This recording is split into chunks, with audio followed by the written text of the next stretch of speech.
श्री स्वामी समर्थ. उद्या या वर्षातील पहिली संकष्टी चतुर्थी आहे. उद्या शुक्रवार आहे आणि 17 जानेवारी आहे. तर संकष्टी चतुर्थीच्या दिवशी आपल्याला एक वेळ उपवास नाही केला, व्रत नाही केले तरीसुद्धा आईने मुलांसाठी एक दिवा जो आहे तर तो लावायचा आहे, ज्यामुळे मुलांवरील सर्व विघ्ने, दुःखे, संकटे नष्ट होतील. मुलांची अभ्यासामध्ये प्रगती होईल, नोकरीमध्ये त्यांना यश मिळेल. त्याचप्रमाणे आपल्या मुलांच्या आयुष्यामध्ये ज्या काही समस्या आहेत तर त्या नष्ट होतील. आपल्या मुलांसाठी आईने किंवा वडिलांनी किंवा मुलांनी स्वतः जरी हा उपाय केला तरीसुद्धा गणपती बाप्पांच्या कृपेने आपल्या इच्छा ज्या आहेत तर त्या पूर्ण होत असतात. संकष्टी चतुर्थीचे व्रत जे आहे तर ते महिला प्रामुख्याने आपल्या मुलांसाठी करत असतात. परंतु एक वेळ आपण व्रत नाही केले, उपवास नाही केला तरीसुद्धा आपण आपल्या मुलांसाठी एक दिवा जो आहे तर तो लावायचा आहे. संकष्टी चतुर्थीच्या दिवशी मुलांसाठी जर काही उपाय केले तर गणपती बाप्पा आपल्या इच्छा नक्कीच पूर्ण करत असतात. आपल्या मुलांच्या जीवनातील समस्या यामुळे नष्ट होत असतात. गणपती बाप्पा हे सुखकर्ता आहेत, विघ्नहर्ता आहेत, बुद्धिदाता आहेत, मंगलदाता आहेत.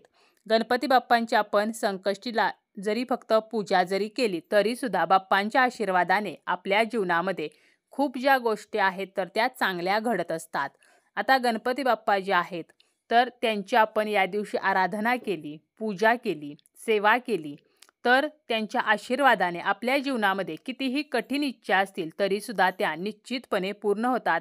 कारण गणपती बाप्पा आपल्या भक्तांना कधीही निराश करत नाहीत. तर आपल्याला काय करायचं आहे, या दिवशी सकाळी लवकर उठायचं आहे, स्नान करून स्वच्छ वस्त्र परिधान करायचं आहे. शक्य असल्यास पिवळ्या रंगाचे किंवा लाल रंगाचे कपडे आपल्याला परिधान करायचे आहेत. यानंतर आपल्याला घरामध्येच गणपती बाप्पांची विधिवत पूजा करायची आहे. आता आपल्याला जो दिवा लावायचा आहे तो आपण शक्यतो मंदिरामध्ये जाऊन लावण्याचा प्रयत्न करायचा आहे. परंतु मंदिरामध्ये जाऊन आपल्याला हा उपाय करणे शक्य नसेल तर मात्र तो घरी केला तरी चालेल. परंतु शक्यतो आपल्याला हा प्रयत्न करायचा आहे की हा उपाय आपल्याला मंदिरामध्ये करायचा आहे. कारण मंदिरामध्ये सकारात्मकता जी आहे तर ती जास्त प्रमाणामध्ये असते. आता हा उपाय आपण एका मुलासाठी करू शकतो किंवा एकापेक्षा जास्त मुलांसाठी सुद्धा करू शकतो. तसेच लहान मुलासाठी करू शकतो, शाळेत जाणाऱ्या, नोकरी करणाऱ्या मुलांसाठी सुद्धा आपण हा उपाय करू शकतो. लहान मुले जी आहेत तर ती किरकिरेपणा करतात, हट्टीपणा करतात. कधी-कधी त्यांना नजरदोष निर्माण होतो. तर शाळेत जाणारी जी मुले आहेत तर त्यांना वाचलेले लक्षात राहत नाही. स्मरणशक्ती कमजोर पडते. खूप अभ्यास करूनही ऐन परीक्षेच्या वेळेला त्यांना काहीच आठवत नाही किंवा अभ्यासामध्ये मन लागत नाही, शैक्षणिक प्रगती होत नाही, मनासारखे मार्क्स मिळत नाहीत. बऱ्याच वेळेला आपल्या मुलांचं तोंड देखलं कौतुक केलं जातं. काही लोक आहेत ज्यांच्या मनामध्ये वाईट भावना असते आणि वरवरचं ते आपल्या मुलांचं कौतुक करतात. यातून नजरदोष निर्माण होतो. तरीसुद्धा आपण हा उपाय जो आहे तर तो करू शकतो. मुलगा आपला असेल किंवा मुलगी असेल तरी आपण हा उपाय करू शकतो. ती जर नोकरी शोधत असतील, म्हणजे आपली मुले नोकरी शोधतात परंतु मनासारखी नोकरी मिळत नाही किंवा आहे त्या नोकरीमध्ये यश नाही, नोकरीमध्ये प्रमोशन नाही, तरीसुद्धा हा उपाय जो आहे तर तो आपल्याला करता येतो. आता हा उपाय मुले स्वतः करू शकतात किंवा आई-वडील सुद्धा करू शकतात. आता आपल्याला काय करायचं आहे, या उपायासाठी लागणार आहे ते म्हणजे आपल्याला एक कणकेचा दिवा घ्यायचा आहे किंवा आपण 5 दिवे घेऊ शकतो, 7 घेऊ शकतो किंवा 11 सुद्धा घेऊ शकतो. आपल्याला ठरवायचं आहे की आपल्याला 1 दिव्याचा उपाय करायचा आहे की 11 दिव्यांचा करायचा आहे की 5 दिव्यांचा उपाय करायचा आहे. परंतु दिवा घेताना आपल्याला कणकेचाच दिवा घ्यायचा आहे. आता काही कारणाने आपल्याकडे तेवढा वेळ नसेल तर आपण मातीचा दिवा सुद्धा घेऊ शकतो, परंतु शक्यतो कणकेचा दिवा घ्यायचा आहे. दिवा करताना आपल्याला गोडाचा दिवा करायचा आहे. तुम्ही 1 दिवा करा किंवा 5 दिवे करा किंवा अगोदर सांगितल्याप्रमाणे 11 दिवे करू शकता. आता काय करायचं, गोडाचा दिवा करताना आपल्याला काय करायचं आहे तर पाण्यामध्ये थोडासा गूळ घालायचा आहे आणि हे पाणी विरघळेपर्यंत आपल्याला गरम करून घ्यायचं आहे. म्हणजे गूळ जो आहे तर तो पूर्णपणे विरघळला पाहिजे आणि या गोड पाण्याचा वापर करून आपल्याला गव्हाचं पीठ जे आहे तर ते घट्ट मळून घ्यायचं आहे आणि आपल्याला त्याचे दिवे जे आहेत तर ते बनवून घ्यायचे आहेत. आता हे दिवे जे आहेत तर ते आपण वाफवून सुद्धा घेऊ शकतो, ज्यामुळे काय होईल त्याचा आकार जो आहे तर तो कॉन्स्टंट राहील आणि आपल्याला त्याचा वापर सुद्धा व्यवस्थित करता येईल. त्यानंतर आपण हे दिवे वगैरे तयार करून घ्यायचे आणि ह्या दिव्यामध्ये आपल्याला तिळाच्या तेलाचा वापर करायचा आहे किंवा आपण तुपाचा सुद्धा वापर करू शकतो. तुपाचा वापर करणार असू तर फुलवातींचा वापर करायचा आणि तेलाचा वापर करणार असू तर आपल्याला जोडवातींचा वापर आपल्याला करायचा आहे. आता ह्या ज्या वाती आहेत तर त्या आपण जेव्हा बनवतो तर त्यावेळेला त्या वातींना आपण थोडंसं हळदी कुंकूसुद्धा लावायचं आहे. म्हणजे लाल पिवळ्या या वाती ज्या आहेत तर त्या आपल्याला करून घ्यायच्या आहेत. जेव्हा आपण कापसाची वात वळतो तर त्याच वेळेला ह्या वातींना आपण हळदी कुंकू लावून त्यांना लाल पिवळं करून घेऊ शकतो. आता जवळच्या गणपती मंदिरामध्ये आपल्याला जायचं आहे. त्या ठिकाणी गेल्यानंतर आपल्याला काय करायचं आहे, सर्वप्रथम बाप्पांची आपल्याला पूजा करून घ्यायची आहे. अगोदर सांगितल्याप्रमाणे आपल्याला दिवे वगैरे सोबत घेऊन जायचं आहे. त्यासोबत आपल्याला गणपती बाप्पांसाठी दुर्वा, जास्वंदीचं फूल, नैवेद्य म्हणून गूळ खोबरे सुद्धा घेऊन जायचं आहे. तिथे गेल्यानंतर गणपती बाप्पांना हळदी कुंकू व्हायचं आहे, दुर्वा, फूल अर्पण करायचं आहे, नैवेद्य म्हणून गूळ खोबरे ठेवायचं आहे.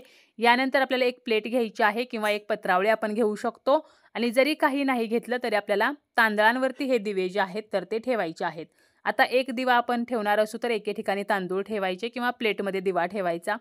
5 दिवे असतील तर 5 ठिकाणी तांदूळ ठेवून त्यावरती दिवा जो आहे तर तो आपल्याला ठेवायचे आहेत.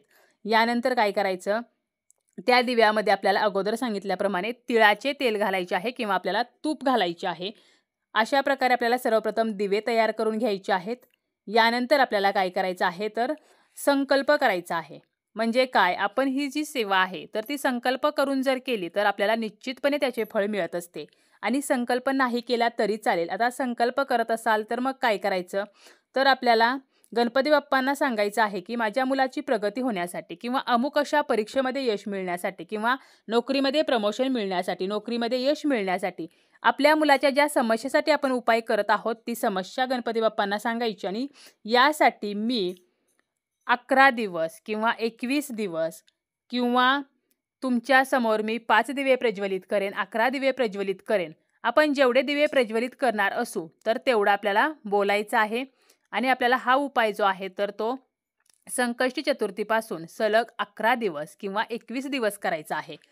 तुम्ही तुमच्या इच्छेनुसार 11 दिवस किंवा 21 दिवस हा उपाय करू शकता आणि ते सुद्धा आपल्याला संकल्प करतानाच बोलायचं आहे. तर अशा प्रकारे आपल्याला संकल्प करायचा आहे किंवा संकल्प न करता सुद्धा आपण जरी हा उपाय केला तरी सुद्धा चालेल.